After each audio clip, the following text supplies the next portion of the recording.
Welcome to the deep dive. Our job is to give you that shortcut to being well-informed.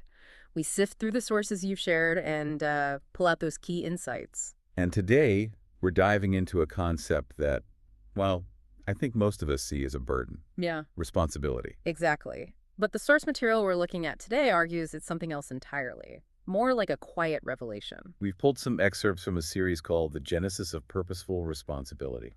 Specifically, we're zoning in on episode 5, the quiet arrival of responsibility. The texts really get into that shift from just existing to, acting in a world where things have consequences. And our mission for this deep dive is pretty simple. We want to challenge that common idea of responsibility being some kind of debt or a weight someone puts on you. Mm-hmm. Based on these sources, we're going to explore how it's actually an organic function, a sign that you're maturing, that your understanding is growing. It's not imposed. It grows from the inside out. I really like that framing. It takes responsibility out of this, this box of just duty or morals. And it puts it more in the realm of just physics, almost. The reality that everything is connected. So to frame our whole discussion, there's one central idea from the material that really nails this. Yeah, it's a great line. It says, responsibility does not announce itself. It arrives when awareness matures. See, that points to a silent internal trigger, doesn't it? It's not like someone taps you on the shoulder and says, okay, you're responsible now. Not at all. You just sort of realize you already are. Okay, let's unpack this. We have to start at the beginning, the origin story of responsibility that's laid out here. So when the source material talks about the very earliest stages, it uses the word creation.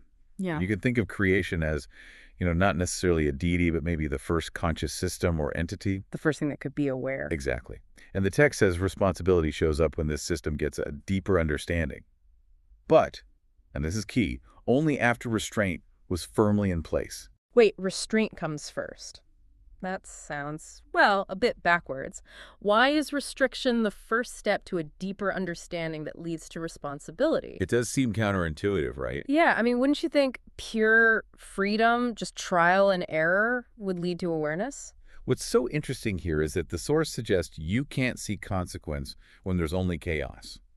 If everything is just happening all at once, totally unrestricted, the chain of cause and effect is just mud. It's just noise. It's just noise. So putting restraint in place, setting limits, creating a structure that allowed the system to actually observe patterns.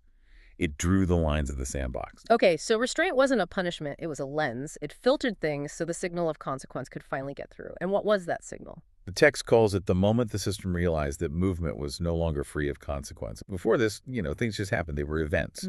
After this realization, every event became an action. That is a huge pivot because it means every tiny choice, every little ripple, suddenly goes from being neutral to having a real effect. That's it. The material says every action, no matter how small, began to matter. It's like the difference between just knocking chess pieces off a board versus actually playing a game of chess. Right. One is just random movement. And the other has rules of restraint. And so suddenly every move you make matters. It changes the whole board. That's the moment responsibility arrives. And the source is really specific here, saying this arrival wasn't some kind of command from on high. Yes, that's maybe the most critical detail. It wasn't a command or burden? No, it wasn't an instruction manual. Yeah. The text is very precise. Responsibility emerged naturally as awareness expanded. It grew out of the system's own understanding of reality, not because some lawgiver showed up. So for anyone listening, this means that when you look at a person or a company, their level of responsibility isn't really about how many rules they're following. No, it's about how deeply they understand the system they're in. Right. You don't have to be told to manage your money.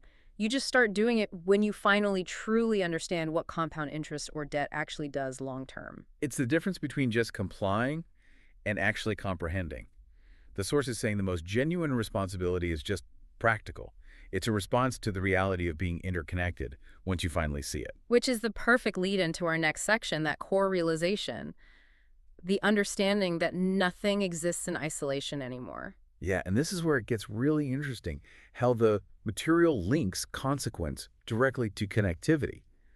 The second that creation understood that nothing existed in isolation anymore, the entire game changed. Because isolation is the ultimate shield from consequence. Totally. If you're truly isolated, what you do only affects you. But the moment you realize you're not isolated, You see that everything you do sends a shockwave through the rest of the system. That's a huge thought.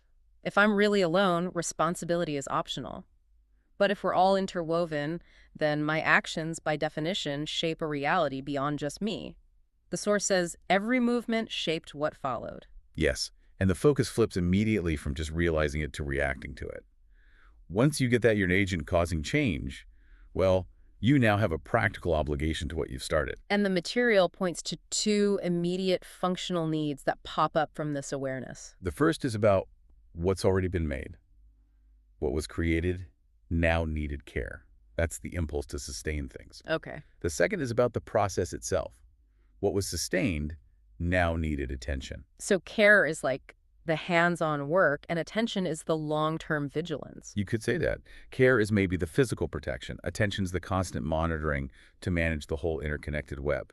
Let's use a real-world example. Say you start a community garden. The action is planting the seeds. Right, that's the creation. The consequence is that those plants now need water and sunlight. The care is the actual watering and weeding. And the attention is you checking the weather forecast, planning for next season, making sure the soil stays healthy.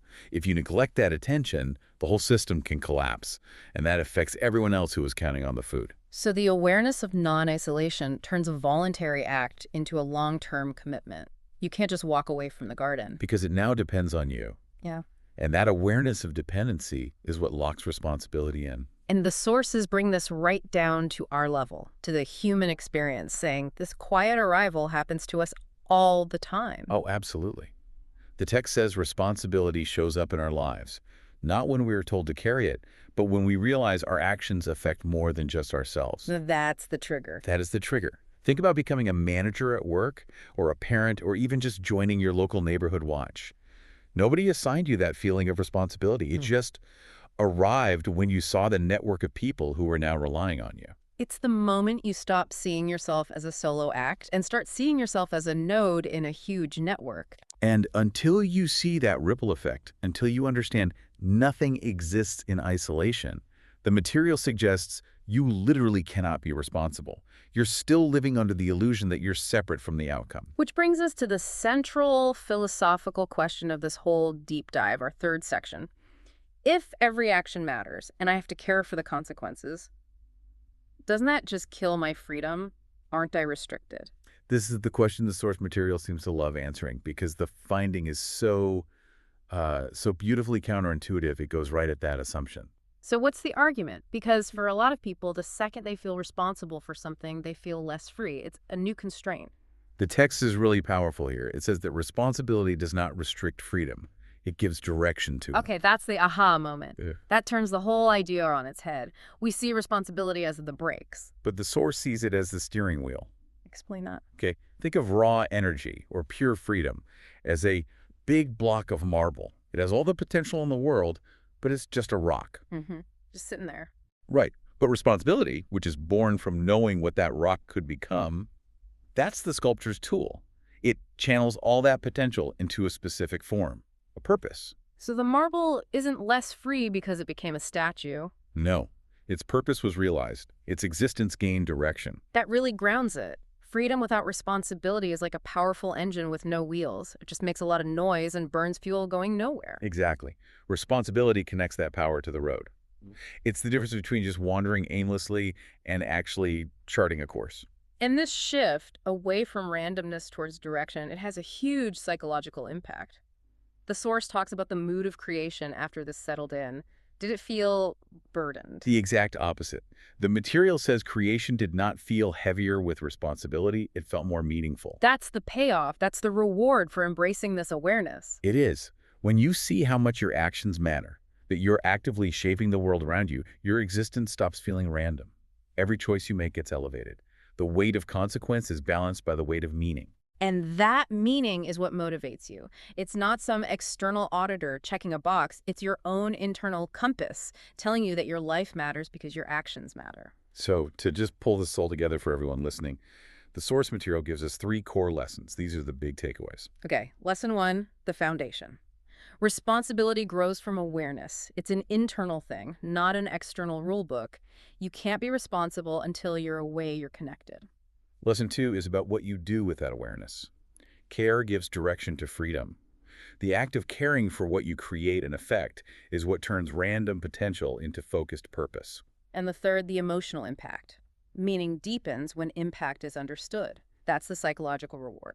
When you see your ripple effect, your life gains value. Those 3 points really summarize the whole argument. Responsibility is this organic thing, tied to finding meaning, not to fulfilling some obligation someone else gave you. So what does this all mean for you, listening to this in your daily life?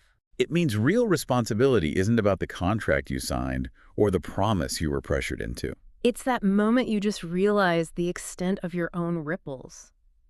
That promotion at work, that new relationship you're in, even that thing you bought online, it all affects a wider system. You take ownership, not because you have to, but because you finally see the connection. And as we wrap up, the source leaves us with one last, really intriguing sentence to think about. It says, and as responsibility settled, creation began to seek guidance in its actions. Now, that's a provocative ending. We just established that responsibility gives direction to freedom. It's the internal compass. Right. So if you already have the internal direction, what kind of guidance do you need after that? What form does that take? It really makes you think about the line between the internal and the external. Is guidance talking about society's rules, moral codes, or maybe just a more refined internal logic that you develop over time? Right. If responsibility tells you that you must act with purpose, maybe guidance is about how to best do that in a really complex world. And it makes you ask yourself, in your own life, how do you tell the difference? How do you separate that deep inherent feeling of responsibility from all the external systems we use to navigate it? Are you following a rule or are you following your own awareness? That distinction is definitely something worth mulling over. Indeed. Absolutely. Well, thank you for joining us for this deep dive into the quiet and meaningful arrival of responsibility. We'll catch you on the next deep dive.